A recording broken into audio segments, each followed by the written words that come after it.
Impeachment complaints laban sa Pangulo ay binasura.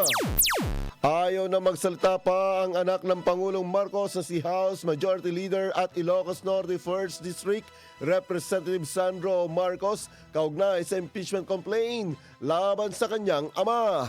Ayon kay Congressman Sandro na wala siyang moral authority para magsalita ukol dito.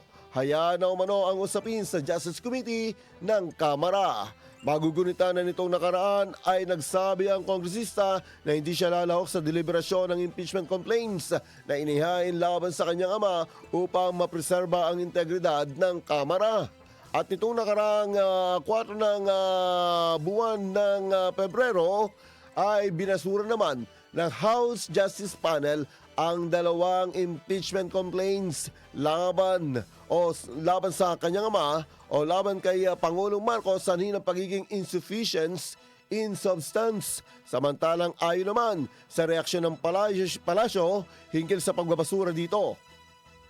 Unang-una po ay ikinatutuwa po natin na nasunod ang proseso at nagpapasalamat po tayo na nakita po ng mga mababatas kung ano po talaga ang katotohanan at doon po tayo lagi sa katotohanan. Nakita po natin na talaga wala namang pong merito ang nasa mga complaints at miski na po ang Pangulo ay kumpiyansa na wala siya pong ginawang anumang impeachable offense. So maraming salamat po dyan at sa ngayon po tutok po ang Pangulo sa pag-angat ng ekonomiya ng bansa. Kaya sabi po niya, let's move forward.